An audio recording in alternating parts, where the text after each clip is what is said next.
오늘 말씀 우리 함께 나누기 전에 제가 요한복음 17장에 있는 예수님의 기도를 짧게 그 뒷부분을 읽어 드릴 겁니다. 한 5절 정도 되는데 제가 말씀을 다 읽었다 생각이 되면 저와 같이 아멘 하고 받았으면 참 좋겠습니다. 예수님의 기도예요. 아버지여, 아버지께서 내 안에 내가 아버지 안에 있는 것 같이 그들도 다 하나가 되어 우리 안에 있게 하사 세상으로 아버지께서 나를 보내신 것을 믿게 하옵소서. 내게 주신 영광을 내가 그들에게 주었사오니 이는 우리가 하나가 된 것 같이 그들도 하나가 되게 하려 함이니이다. 곧 내가 그들 안에 있고 아버지께서 내 안에 계시어 그들로 온전함을 이루어 하나가 되게 하려 함은 아버지께서 나를 보내신 것과 또 나를 사랑하심 같이 그들도 사랑하신 것을 세상으로 알게 하려 함이로소이다.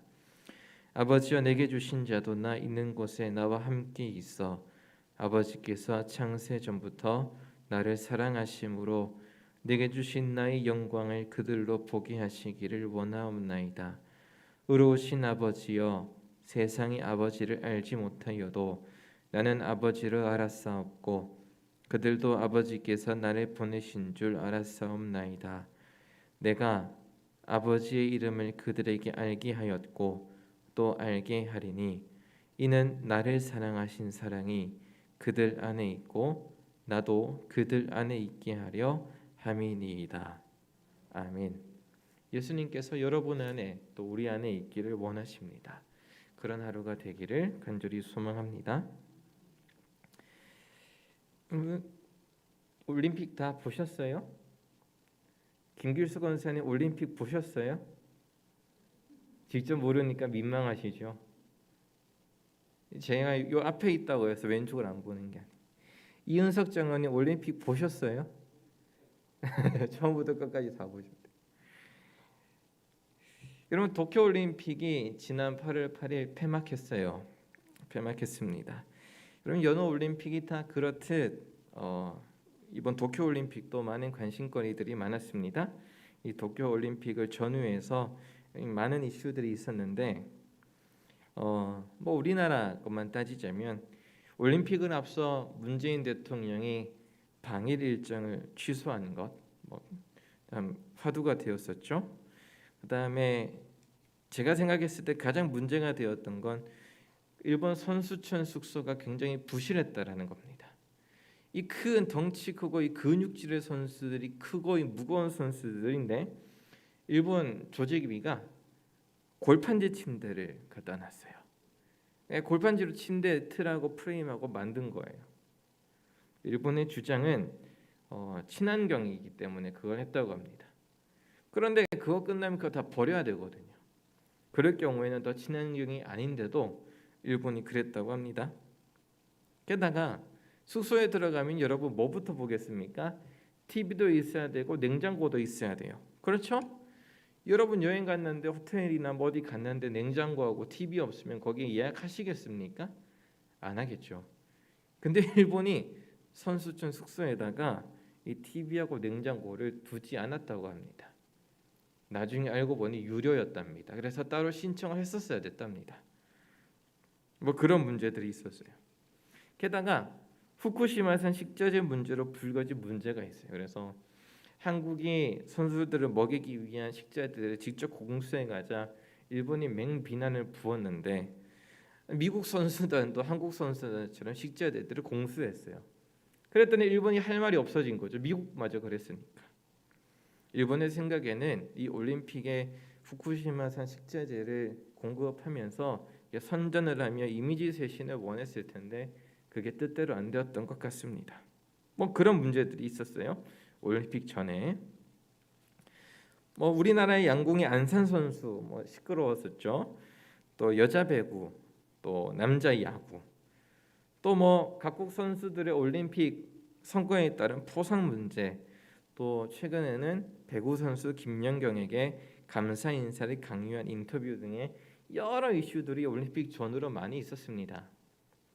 그런데 우리가 가장 관심 있게 보아야 될 것들은 이 주변의 소식들이 아니에요. 그죠?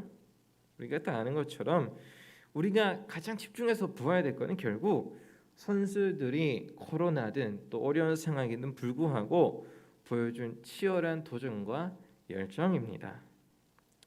물론 참 안타깝게도 우리나라 야구 선수 중에 이 동메달 결정전에서 이제 껌을 씹으면서 힘들어하니 있었던 선수도 있긴 했지만 우리나라를 포함한 각국 선수들은 저마다 여러 가지 이유에서 최선을 다했어요. 승리와 패배가 가려지는 그 순간, 그리고 메달을 얻느냐 메달을 얻지 못하느냐의 순간, 메달을 얻는다 하더라도 그것이 금이냐 응이냐 동이냐의 문제들. 가령 한 권투 선수도 은메달을 땄는데 그게 너무 부끄럽고 싫어가지고 메달 목에 걸지도 않고 주머니에 넣어버렸다고 하죠. 그런 문제들. 이 선수들의 얼굴에 오가는 기대와 욕망이 보이고 긴장과 초조함을 넘는 치열한 삶의 호흡을 우리가 볼 때 우리는 뭘 느끼냐면 우리 모두의 삶, 그 거친 삶을, 이 가쁜 삶을 이 선수들이 보여주는 것 같아서, 그리고 우리도 다시 최선을 다해야 되겠다는 생각 때문에 참 뜻깊은 순간, 감동들이 저희한테 있죠. 여러분, 우리가 성경을 읽을 때 여러분과 제가 함께 놓칠 수 있는 부분은, 특별히 오늘 요나단과 관련해서 이 요나단의 신중하고 치열한 믿음을 우리가 그냥 훅 읽고 지나갈 때가 많아요. 요나단에 대해서 우리가 별로 관심을 안 준다라는 이야기입니다. 왜 그런가 하면 우리가 첫 번째 요나단을 생각할 때 뭘 생각을 하냐면 참 좋은 친구인데, 참 멋있는 친구인데 사울이 아버지가 아니었다면, 이런 생각을 해요. 참 좋은 친구인데 아버지가 사울인 바람에 나중에 같이 죽었어. 아유, 안타까운 청년이야. 얼마나 더 살 수 있었을 텐데. 아버지 죄 때문에 아들도 죽고, 뭐 이런 생각들 때문에 요나단을 잘 못 보던가. 두 번째는 다윗의 친구. 다윗이 부각을 되다 보니까 요나단이 보이질 않아요. 그래서 요나단이라는 이 조연이 악역인 사울과 또 가장 주인공이 다윗과 늘 함께 오기 때문에 요나단의 빛이 가려져서 우리가 요나단이 나오는 본문은 그냥 훅 읽고 지나가요. 가령 우리가 요나단을 생각할 때에 성경에서 두 가지만 기억에 남아요. 하나는 다윗을 도망가도록 도운 거, 두 번째는 아버지의 명령 몰래 꿀 찍어 먹은 거. 그 두 가지 정도만 우리가 기억을 하고 나머지 요나단의 배경들은 그냥 잊고 지나갈 때가 많은데, 그런데 그렇지는 않아요. 요나단이라는 인물이 남긴 숨결을 놓치기가 쉬운데, 그 가장 놓치기 쉽지만 보석 같은 요나단의 모습이 오늘 읽은 본문이에요. 자, 우리 사무엘상 14장 6절 오늘 본문을 한번 다시 읽어보겠습니다. 요나단이 자기의 무기를 든 소년에게 이르되 우리가 이 할례 받지 않은 자들에게로 건너가자. 여호와께서 우리를 위하여 일하실까 하노라. 여호와의 구원은 사람이 많고 적음에 달리지 아니하였느니라. 요거 요나단이 한 말이에요. 근데 요거를 요나단이 이야기했다 하지 않고 그냥 여기다가 액자를 걸어놓고 이거 누가 한 말일까 물어보면 여러분 아무래도 이렇게 대답하실걸요. 이거 다윗이 한 이야기 아닐까요? 그러실 거예요. 왜냐? 다윗이 한 말이랑 비슷해요. 언제요? 다윗이 골리앗을 앞에 두고 했던 말이랑 이 요나단이 블레셋을 앞에 두고 한 말이랑 너무 비슷해요. 자, 사무엘상 17장 26절, 그리고 오늘 본문 뒤에 보면 다윗이 골리앗 앞에 이제 가가지고 형제들한테 아버지가 준 거 이렇게 싸가지고 가가지고 형제들 주는데 마침 그때가 골리앗하고 싸울 때였어요. 근데 막 시끄러운 걸 들어가 보니까 이 골리앗이라는 친구가 너무 소란을 피우고 있거든요. 그래서 다윗이 곁에 있는 사람들에게 이렇게 이야기를 합니다. 이 블레셋 사람을 죽여서 이스라엘의 치욕을 제거하는 사람에게는 어떤 선물을 주겠습니까? 이 할례 받지 않은 블레셋 사람이 뭐요? 할례 받지 않은 블레셋 사람이 누구이기에 산에 계시는 하나님의 군대를 모욕하겠느냐? 아까 요나단하고 똑같은 표현을 쓰죠.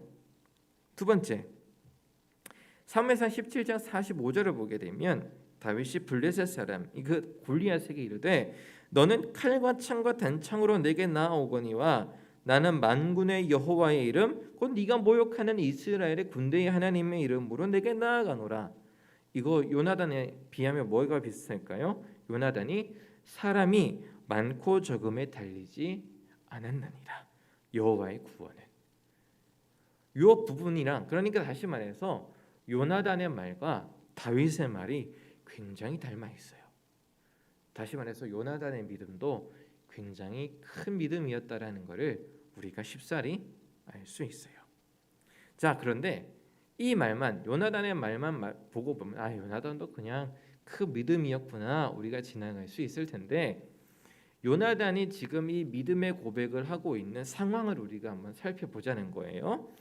요나단이 처해 있는 상황은 어떤 상황이냐면 블레셋을 최초로 공격했습니다. 사무엘상 13장을 보게 되면 블레셋을 공격해서 블레셋이 지금 잔뜩 약이 오른 상황이에요. 화가 나 있어요. 그래가지고 이스라엘 치겠노라고 지금 다 몰려있는, 빽빽하게 몰려있는 상황이에요. 그래서 사무엘상 13장에 보게 되면 블레셋의 전력이 병거가 3만, 마병이 6만 6천, 그 다음에 수많은 백성들로 인해 이스라엘의 전력 훨씬 웃돌고 있었어요. 이스라엘이 감당이 안 돼요. 그런데 13장에서 14장으로 넘어오는, 그러니까 요나단이 공격하고 잠깐 멈춰 있고 다시 공격하는 요 부분, 요 사이에 뭐가 있냐면 요나단이 블레셋을 도발한 후 다시 공격할 때에 블레셋의 전력이 어느 정도의 상황이었는지 기록해 주는 본문이 있는데, 뭐라고 기록이 되어 있냐면 이스라엘에는 철을 다룰 수 있는 기술자가 없었다라고 이야기를 해요.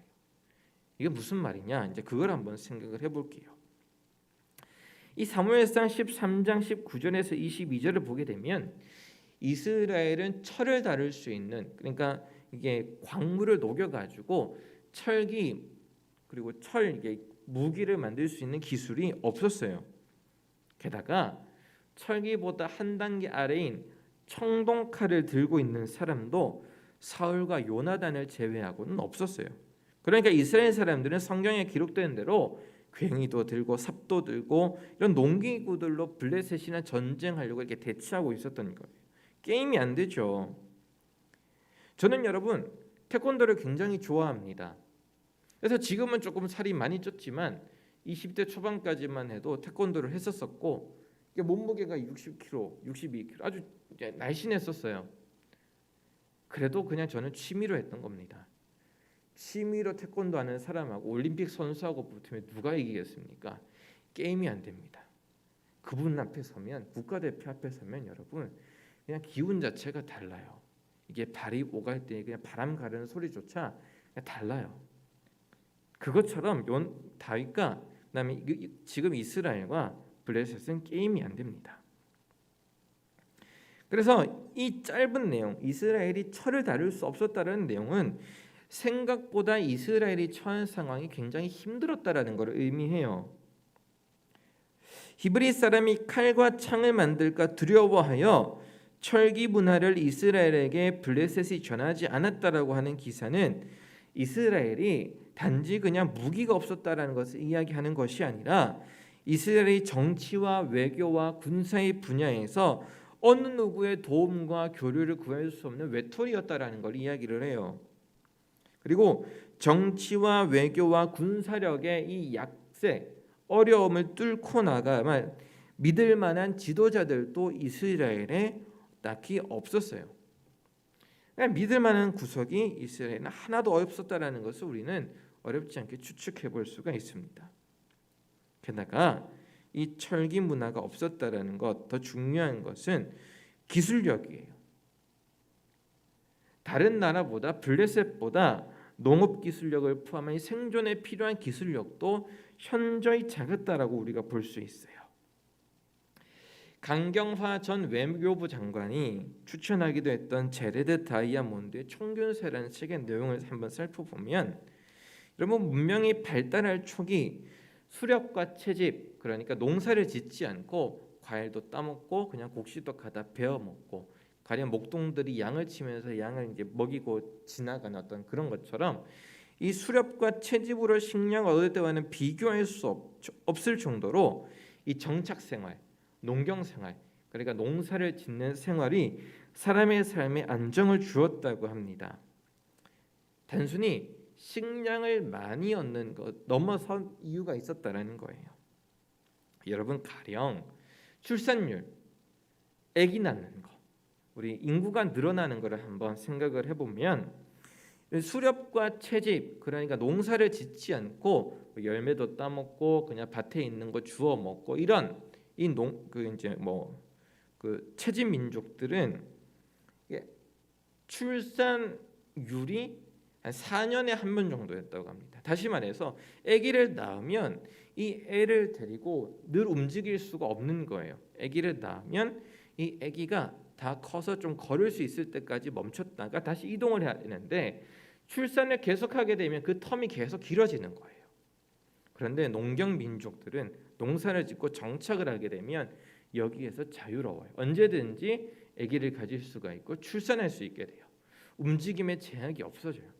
그러다 보니까 출산율이 2배가 됩니다. 출산율이 2배가 된다라는 말은 시간이 지나면 이 채집으로 살아가는 민족과 농사를 지는 민족 사이의 인구 비율이 2배 이상이 훌쩍 늘어난다는 거예요. 그러면 인구가 곧 능력이고 전투력이고 군사력이 사람들, 그 당시 사람들에게는 엄청난 차이일 수밖에 없어요. 문명이 여러분 계속 발달하게 되면 이거 깨어서 활동할 수 있는 모든 사람들이 채집하고 식량 확보에 전념해야 하는 것과는 달리 정치적 활동을 포함한 다양한 활동에 사람들이 움직일 수 있습니다. 가령 여러분, 저희 윗세대, 그러니까 지금 앉아 계시는 우리 어른들 세대의 여러분 공통점은 뭐였냐면 다 어른들이 밭에 나가서 일 보고 밥 메고 하느라 자녀들을 돌볼 기회가 없었어요. 그리고 다른 일을 할 수 있는 기회가 많지 않았어요. 그러나 사회가 어느 정도 문명이 발달하자 식량을 비롯한 그런 것들을 획득하는 것들이 좀 자유로워지고 다른 거에 에너지를 쓸 수가 있는 거예요. 여가 생활도 확대가 되고 해외 여행도 다니게 되고 여러 가지 것들에 다시 집중할 수가 있는 거죠. 문명이 발달하게 되면서 발전하게 된 것은 무엇이냐면 사람들이 전부 식량 얻으려 밭에 가고 그러는 게 아니라 조직적으로 움직일 수 있는 환경이 마련돼요. 정치력도 높아지고 교육 문화도 발달되고 국가 전체가 굉장히 많이 발전하는데 그 정점이 무엇이었냐면 왕정 문화입니다. 왕이 다스리는, 왕이 있는 국가예요.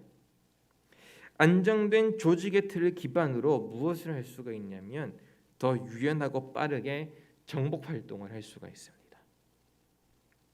이스라엘이 그걸 하기 때문에 하나님 앞에 왕을 구하지 않았을까요? 어쨌거나 아무것도 갖추지 못했던 초기 이스라엘이 상대해야 했던 블레셋은 그런 존재였어요.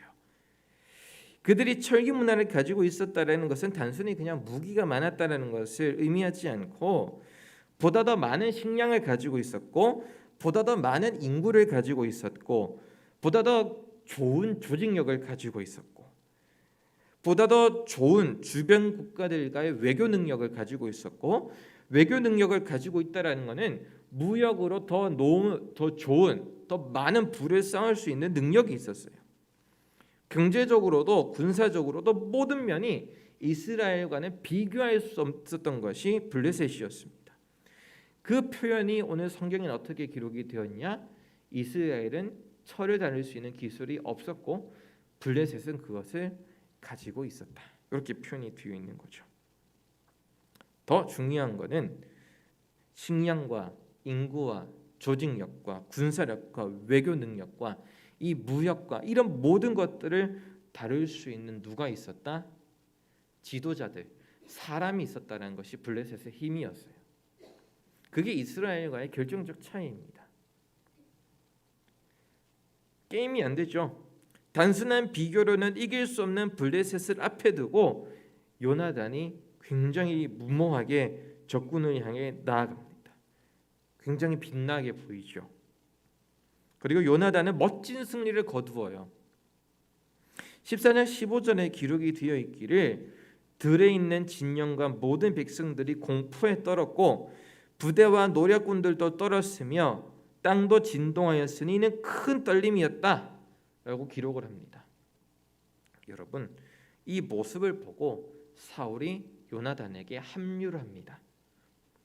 합류할 때쯤이면 블레셋 사람들이 서로 치고받고 싸우고 있는 중이에요. 우리는 한 가지 이해할 수 있겠죠. 돈이 많고 식량이 많고 우수한 사람들이 많고 아무리 좋은 게 많다 한들 서로 싸우면 의미가 없습니다. 여러분, 요나단이 승리한 것은 하나님의 도움입니다. 결단코 하나님의 도움으로 요나단은 승리했습니다.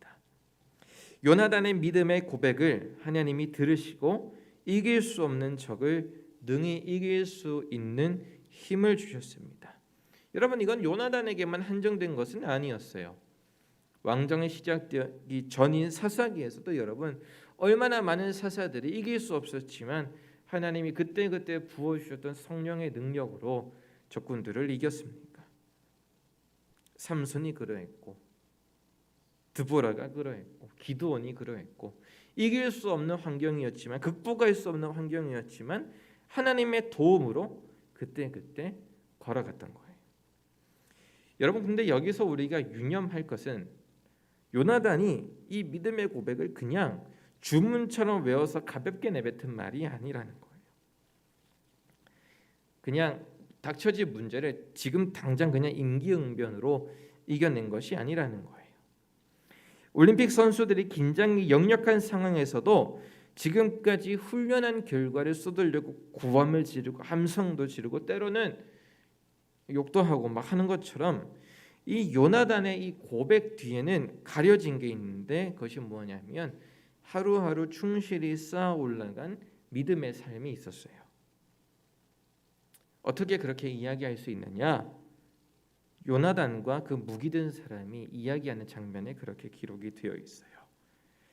14장 8절에서 10절에 기록이 되어 있기를 요나단이 이르되 보라, 우리가 그 사람들에게로 건너가서 그들에게 부이리니 그들이 만일 우리에게 이르기를 우리가 너희에게로 가기를 기다리라 하면 우리는 우리가 있는 곳에 가만히 있어서 그들에게로 올라가지 말 것이요 그들이 만일 말하기를 우리에게로 올라오라 하면 우리가 올라갈 것은 여호와께서 그들을 우리 손에 넘기셨음이니 이것이 우리에게 표징이 되리라. 그러니까 같이 이제 무기 든 사람, 같이 있는 사람에게 야, 우리가 가서 이러한 저만한 일이 발생하면 하나님이 우리한테 블레셋을 넘기셨다 생각하고 앞으로 나가자. 이렇게 이야기를 하는 거예요. 이게 단순히 하나님을 그냥 시험하고 점치는 게 아닙니다. 하나님의 뜻이 자기와 함께하고 계시는지 구하고 확증하는 이 일은 요나단의 삶이 하나님께 늘 구하고 확증하고 하나님의 뜻을 찾아가는 과정이 몸에 배어 있었다라는 것을 의미합니다. 요나단의 삶이 성경의 여러 큰 인물들처럼 많이 성경에 세세하게 기록되지 않았어요. 우리가 전에 이야기했던 것처럼 요나단은 뜬금없이 등장했어요. 사울이 왕으로 임명되고 나서 13장으로 넘어갈 때 뜬금없이 사울이 나이가 들고 요나단이 태어나 있었어요. 요나단은 성년이었죠. 요나단이 어떻게 태어났는지 어떻게 유년기를 보냈고 어떤 믿음 생활을 했는지 나와 있지 않지만 확인할 수 있는 분명한 것은 요나단은 매일매일의 삶을 하나님 앞에서 충실히 살아갔을 것이라 우리는 생각할 수가 있어요. 삶의 곳곳에서 요나단은 하나님의 뜻을 확인할 수 있는 훈련이 되어 있었던 것이 분명해요. 전쟁의 순간, 급박한 순간에도 하나님의 뜻을 구하고 확증할 수 있는 여백을 갖는 것은 훈련이 아니고서는 여러분 갖출 수가 없어요. 아버지 사울이 보여주었던 모습과 정반대의 모습이기도 합니다. 바로 전장에서 사울이 성급한 자세로 본인이 취하지 말았어야 될 제사를 드리며 제 맘대로 행동했던 것과는 달리 요나단은 하나님의 뜻을 기다리고 하나님의 강하심을 믿음으로 고백하며 인정하는 훈련된 자세를 보여주었어요. 요 믿음의 자세, 하나님의 뜻을 인정하는 자세가 어디까지 펼쳐지느냐? 다윗 친구를 향한 신뢰로도 갈 수 있어요. 다윗을 하나님이 기름 부음 받은 자로 요나단이 인정을 하고 다윗을 도와주죠. 자기 아버지를 배신하는 행위임에도 불구하고요. 부자간의 정을 억누르고 다윗을 지지할 수 있었던 요나단, 그게 그냥 친구라서 가능합니까? 아니요, 그렇지 않을 거예요. 친구 간에는 보증도 서주지 말라고 하는데요. 성경에도 보증 서주지 말라고 기록이 되어 있는데요. 그러나 내 아버지 내 가정을 다 뒤로하고 다윗을 어떻게 도와줍니까? 현실적으로 다윗은 도망자고 다윗은 망해야 되는데요. 그래야 내 왕위, 내 왕자의 지위가 유지되는데요. 그걸 다 포기하고 하나님의 뜻이라고 다윗을 밀어준다고요? 현실적으로는 그럴 수 없습니다. 쉽지 않아요. 요나단이 순간순간 자기 삶의 구석구석 하나님의 뜻을 확인하고 순종하고, 그것이 현실에 좀 안 맞는다 하더라도 하나님께서 나에게 주시는 말씀이구나 하고 순종하고 엎드리는 것이 훈련이 되어 있기 때문에 오늘과 같은 고백이 있을 수 있었다라는 겁니다. 우리가 매일매일의 나의 삶을 믿음으로 세워가지 않으면 요나단의 말처럼 믿음의 고백, 정말 어렵고 정말 힘든 시기에 하나님 앞에 신앙으로 내 삶을 드리는 것은 너무 어렵습니다. 그래서 우리는 지금 이 하루하루를 믿음으로 고백하고자 많이 노력해야 돼요. 아까 우리 그 연경호 권사님이 기도해 주신 것처럼 기업이든 가정이든 경제로든 뭐 하나 지금 우리가 어렵지 않은 게 하나도 없어요.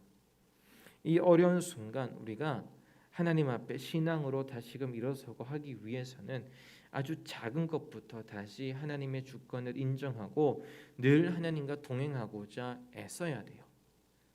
우리의 입술을, 우리의 마음을, 우리의 보는 거를, 우리의 행동하는 거를 늘 신중해야 되는데 그게 참 쉽지 않죠, 누구든. 그래서 우리는 늘 하나님의 이름을 다시 한번 찾아야 돼요. 우리의 힘이 있어서 우리가 하나님 앞에 나아가는 게 아니라 결국은 하나님이 다시 우리에게 힘을 주시기 때문에 우리는 하나님 하고 부르면서 그 이름을 구해야 돼요. 하나님과 동행하면 반드시 하나님께서 우리에게 오늘을 이길 수 있는 힘을 주실 줄로 저는 고백합니다. 저에게도 그렇고 여러분들에게도 그럴 거예요. 그래서 오늘 예정에는 없는 거였지만 오늘 찬송을 하고 기도하는 시간을 가지겠습니다. 기도는 하려고 했었는데요. 예정이 없었다라고 하는 것은 황인규 전도사님 아까 그 예배 드릴 때 찬양이 너무 좋았어요. 하나님이시여. 기타 좀 쳐주세요, 전도사님. 하나님이시여, 하나님이시여. 우리 그 찬송 같이 좀 함께 부르고 기도하는 시간 갖겠습니다. 이런 어려운 시기잖아요. 하나님의 이름 좀 계속 구하는 그런 시간이 되었으면 좋겠어요.